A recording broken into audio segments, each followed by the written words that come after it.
ક્રોશેટ કરતી વખતે આપણે જેમ કે આવા બોલ હોય અને એનો જે આ દોરો છૂટો હોય એમાંથી ક્રોશેટ કરે તો એવરી ટાઈમ એ દડો આ રીતે ગબર ગબર થાય, તો ટાઈમ કન્ઝ્યુમિંગ હોય છે અને તમારા હાથને પણ સ્ટ્રેન પડે. તો એની જગ્યાએ તમારે શું કરવાનું, આ રીતે કરવાનું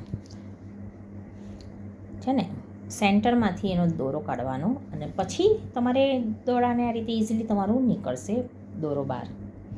તો એના માટે શું કરવાનું છે, આવું જે બોલ હોય બંને બાજુથી, તો તમારે એમાંથી એનું જે સેન્ટર હોય એ રીતે તમારે બહાર કાઢી લેવાનું.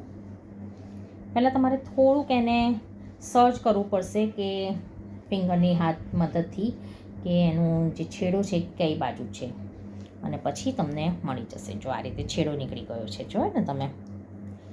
તો આવી રીતે જ્યારે ક્રોશેટ કરશો ને તો ઇઝીલી તમારે દડો રોલ નહીં થાય, શાંતિથી તમે એને ટેબલ પર પણ મૂકી અને તમે ક્રોશેટ કરી શકશો. તો આ મારી એક ટીપ છે અને આ ટીપ તમે ફોલો કરજો અને તમારા ક્રોશેટ પ્રોજેક્ટ્સમાં તમે એને યુઝફુલ રહેશો. મને પણ આ ટીપ મારી ફ્રેન્ડ છે અંશુ માલિનીજી, અમારા એક આર્મી જવાન્સના પ્રોજેક્ટ વખતે અમે અમદાવાદ ભેગા થયા હતા અને ત્યારે એમને એમની શેર કરી હતી આ ટીપ. તો થેન્ક યુ સો મચ અંશુજી. અને તમે બધા પણ શેર કરજો તમારા ફ્રેન્ડ્સ સાથે.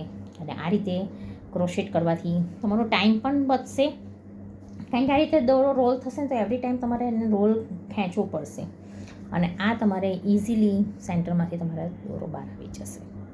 તો હંમેશા આ વિડીયો ફોલો કરજો અને આવી જ રીતે તમે જ્યારે પણ આવા બોલ્સ તમે લાવો છો તો દોરાને તમે સેન્ટરથી બહાર કાઢજો, જેથી તમને ક્રોશેટિંગ વખતે તમારો ટાઈમ બી વેસ્ટ ના થાય, ઇઝીલી તમારે ઝડપથી તમારો પ્રોજેક્ટ હોય એ કમ્પ્લીટ થઈ જાય.